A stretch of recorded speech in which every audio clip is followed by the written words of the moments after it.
Alright, so today I'm going to be doing something again that is going to cause a lot of people to get pissed off, but at the same time, I don't care. And that's compare Silent Hill 2 and Silent Hill 3. Now, the main thing about these games is that everyone's so, which one's the best one? Well, there's a lot of favoritism here, and the thing is, I'm going to go as unbiasedly as possible here. And the criteria are gameplay, lasting appeal, sound, the story, and of course, the tone and overall style, the visual presentation. So yeah, look, I understand. With all these versus videos, I'm setting myself up for religious slaughter here, but...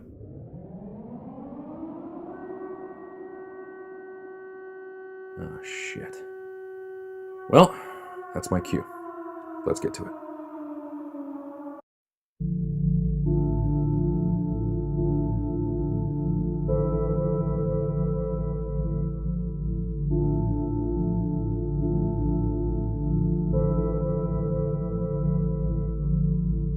Alright, let's start this off with gameplay. Now you may think, wow, such a huge aspect to start it off with, but to be quite honest, both games have the exact same gameplay. I'm being serious. There's nothing really game-changing between the two. And that's completely fine because the gameplay overall is perfect for each experience. Now some people may say, oh, Silent Hill 3 has... no, there really isn't that much change. I mean, there's small little tiny things, but at the end of the day, they're the exact same gameplay experience. Whether it be conserving ammo or the different boss battles, from where I'm standing, they were equally as difficult, and anything added in SH3 did little to nothing to change the overall game. Another aspect in the gameplay you can compare is the fact that, well, Silent Hill 2 has a much more open world kind of feel to it, while Silent Hill 3 is far more linear. It works for both games, and to choose between the two would be just a preference, so I can't choose between that. But you know what was different between each game? The puzzles. Both have their very own unique puzzles, and both are absolutely head-scratching and anger-inducing. Well, at least once you get to the harder modes. But again, going back on everything I just said, they both have very similar puzzle structure, and whichever puzzle you prefer is just that, preference. So I'm gonna have to leave it up to something so mundane that is honestly the only way to compare the two, because honestly trying to compare each individual puzzle and trying to appease everyone's taste is virtually impossible. So instead, I will ask, which of the two has more puzzles? Yeah, pretty simplistic, I know.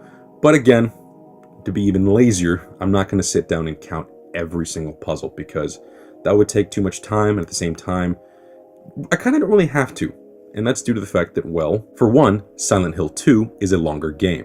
So we can assume that it would have more puzzles. But not only that, it has 4 separate puzzle difficulties. Now, some of you who've actually played the games are probably wondering, what about Silent Hill 3 and its countless extra modes?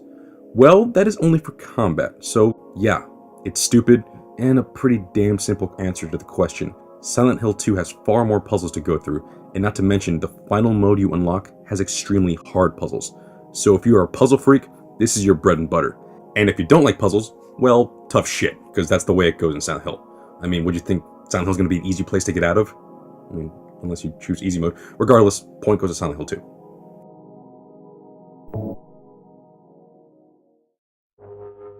Second category, lasting appeal. Now, both games are relatively short, at least compared to the games of, today's day and age. Both run at about 6 to 8 hours, so what makes these games worthwhile? Well, other than having memorable experiences, each package have their fair share of unlockables. Yes.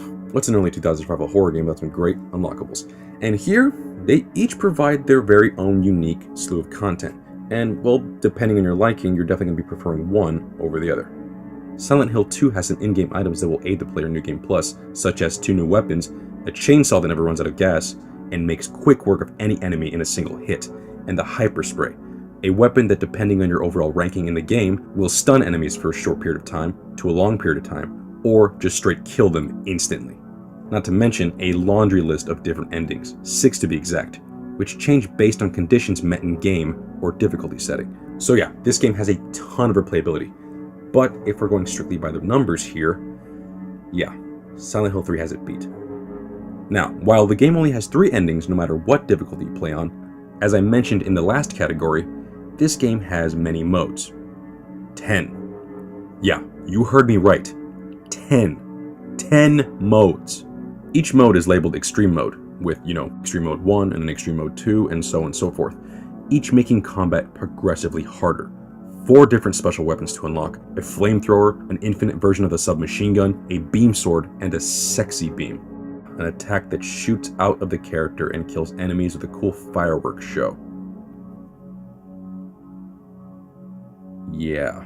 And not to mention a closet full of different costumes, one of which is a clear homage to Sailor Moon. Just with that alone, the winner is Silent Hill 3. I mean, tons of modes and a bunch of content to unlock. If you want lasting appeal, this is the game for you. Point goes to Silent Hill 3.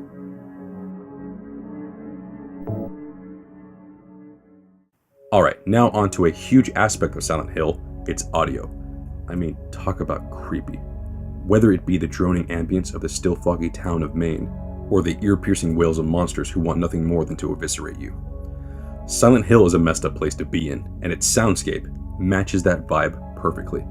But again, we've hit another stalemate. Now, to compare both is a fool's errand because they use the exact same ambience and pretty much the same sound effects. So, to decide between the two, I'm going to be focusing on one thing and one thing only: the soundtracks. Silent Hill 2's soundtrack is dark, somber, and sad, and it pretty much keeps the vibe going the whole way throughout. Very depressing stuff to listen to, which matches the tone of the overall game. But it is pretty similar throughout. Compared to Silent Hill 3's, well, Silent Hill 3's is far more dynamic. It too also has some depressing, but very light-hearted and even darker songs than Silent Hill 2.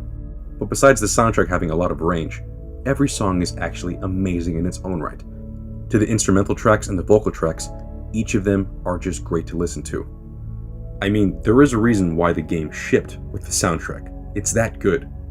Also, this thing actually comes with the soundtrack. That's freaking awesome. So yeah, hands down the better sound goes to Silent Hill 3.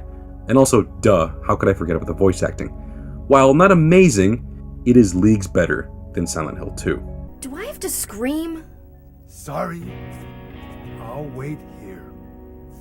This town, there's something wrong with it. To a lot of you, this is a no-brainer. Point goes to Silent Hill 3. Alright, moving on, let's talk about the story. And to start off this category, let's focus on the main characters. And Heather is the clear winner here between the two.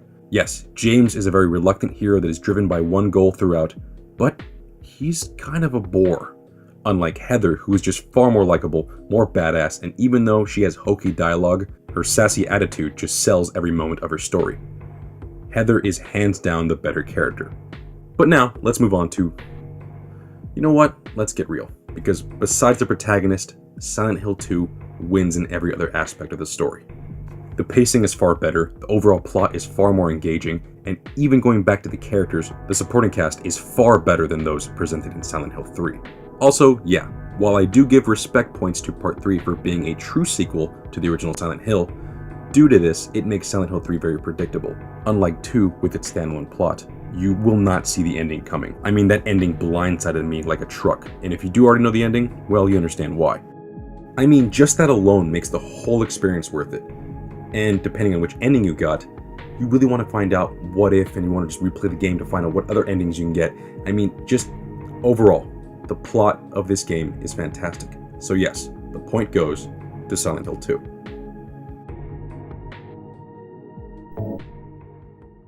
Alright, now that we're all tied up, let's break this tie with possibly the hardest thing to fairly compare with these two games.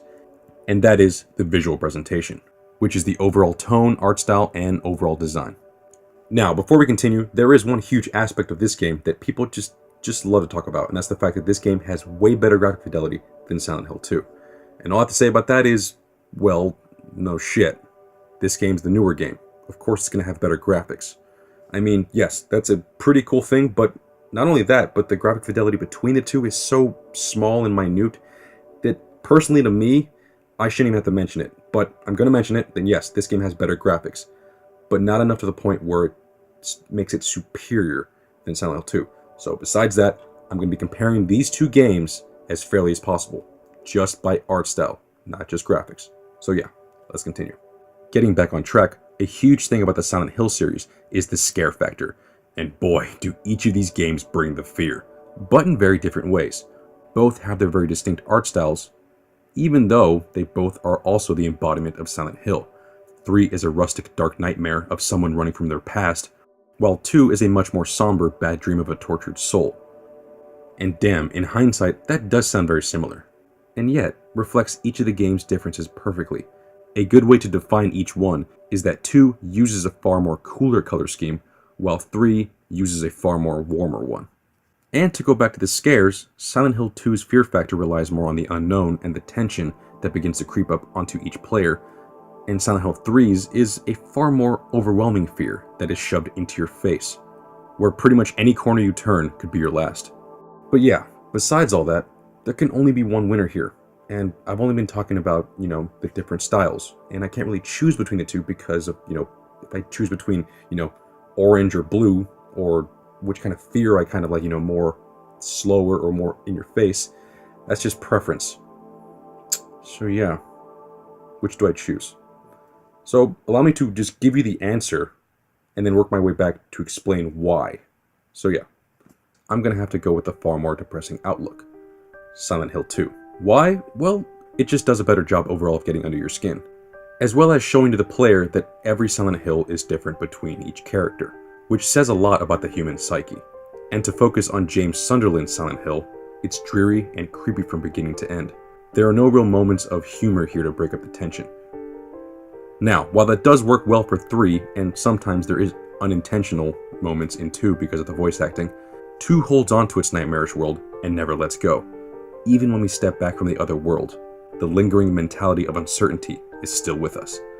Now, it is odd that I gave the point earlier to Silent Hill 3 for its soundtrack being far more dynamic, and now I'm commending Part 2 for not being more diverse, but for the sake of overall tone and visuals, Silent Hill 2 is diverse enough, but not so much that it becomes distracting. It's far more focused, and the overall game truly embodies depression. And you know what? If you still aren't convinced, to ensure the win, let's touch on Silent Hill 2's creature design, which, by the way, is far more twisted and iconic than anything that was in Silent Hill 3. Hell, technically 3 has far more unique creatures than Silent Hill 2. And yet nothing has become more iconic and symbolic to Silent Hill than Pyramid Head.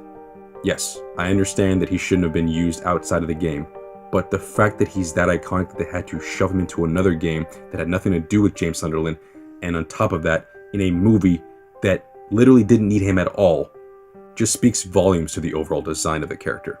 So yeah, while Silent Hill 3's overall design and art style is pretty amazing, just the random humor moments and the whole nudge nudge wink wink fourth wall breaks, and not to mention the uninspired enemy design, it's just kind of meh, at least compared to Silent Hill 2, which pretty much nails every category 100%. So yeah, the winner here is Silent Hill 2, which makes the overall winner Silent Hill 2.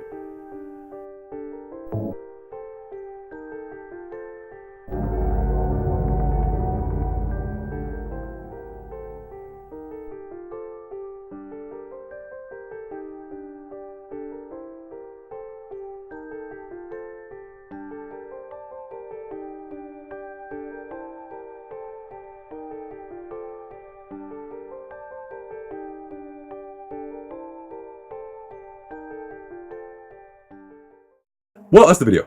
And oh, thank God. Okay.